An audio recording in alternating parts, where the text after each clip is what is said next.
Miracle करने वाला, एक छंगाई करने वाला जब एक छंगाई करता है तो उसकी चर्चा वो हर जगह करता है और वो चाहता है कि खुले में छंगाई हो ताकि बहुत से हजारों लोग देखें कि इसके हाथ से छंगाई हो रही है, बहुत से लोग देखें कि इसके हाथों से मृतक जीवित हो रहे हैं। And it's a good thing कि परमेश्वर के खादिमों के हाथ से छंगाई होती है। हालेलुया।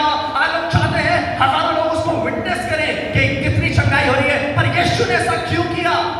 आज हमें इस बात को समझना है और आज मैं थोड़ी देर इसी पे बात करना चाहता हूं। यीशु ने ऐसा क्यों किया कि उसने बाकी लोगों को बाहर भेज दिया और बाकी लोगों उसको कहा अब तुम बाहर जाओ, और उसने दरवाजा बंद कर लिया और कहने लगा कि लड़की जीवित हो जाएगी। हालेलुया। क्योंकि मैं यहाँ पर मौजूद है, लड़की जीवित हो जाएगी। मालूम है क्यों उसने सब लोगों को बाहर कर दिया? उसका सबसे बड़ा कारण यह है, वो अनवांटेड लोग जो कमरे के अंदर थे वो परमेश्वर के काम में गड़बड़ी डाल सकते थे। हालेलुया। वो अनवांटेड लोग जो कमरे के अंदर थे वो परमेश्वर के कामों को रुकाना चाहते थे। वो अनवांटेड लोग जो कमरे के अंदर थे वो यीशु के कामों की हंसी भी कर सकते थे, वो यीशु की हंसी बना सकते थे, मजाक बना सकते थे, और परमेश्वर नहीं चाहता था वहां पर कोई अनवांटेड इंसान कमरे के अंदर रुके और वो परमेश्वर के कामों का ठट्टा बनाए, मजाक बनाए, क्योंकि परमेश्वर अपने पिता की मर्जी को पूरा करने के लिए उतरा है और वो तब तक नहीं जाएगा जब तक अपने पिता की मर्जी को पूरा ना कर ले। Hallelujah. What I want to tell you and what I want to teach you in this morning, God's people, it's not about when you are worshiping with lots of people.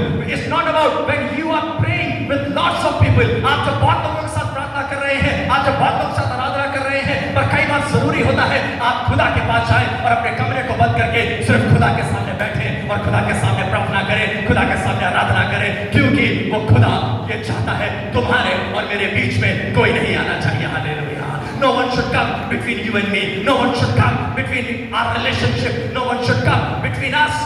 मैं चाहता हूँ तुम मेरे पास आओ, मैं चाहता हूँ मैं तुम्हारी जिंदगी में काम करूँ, और खुदा ये चाहता है if you want to see miracles happens in your life, if you want to see miracles taking place in your life, go in your room and close your doors and pray before God. Hallelujah. क्योंकि जब आप अपने कमरे में जाकर परमेश्वर की आराधना करेंगे और हर अनवांटेड इंसान को, हर अनवांटेड सोच को, हर अनवांटेड इच्छा को, हर अनवांटेड डिजायर को जब आप उस कमरे से बाहर करेंगे तो बड़े काम होंगे, बड़े आश्चर्यकर्म होंगे, बड़ी महिमा होगी। हालेलुया। परमेश्वर चाहता क्या है? चाहता यह है तुम्हारे जीवन में अगर कोई वांटेड हो और तुम्हारे साथ होना चाहिए तो वो सिर्फ खुदा का कलाम है। हालेलुया। क्योंकि इस खुदा के कलाम में जय है। हालेलुया। बाकी कोई नहीं, बाकी कोई दोस्त तुम्हारे साथ नहीं होना चाहिए उस कमरे में, बाकी कोई ख्याल तुम्हारे साथ नहीं होना चाहिए उस कमरे में, तुम्हारा अविश्वास नहीं होना चाहिए उस कमरे में, तुम्हारी तारीफ उस कमरे में नहीं होनी चाहिए, तुम्हारी बदनामी उस कमरे में नहीं होनी चाहिए, तुम्हारे फेलियर्स उस कमरे में नहीं होने चाहिए, तुम्हारी सोच उस कमरे में नहीं होनी चाहिए,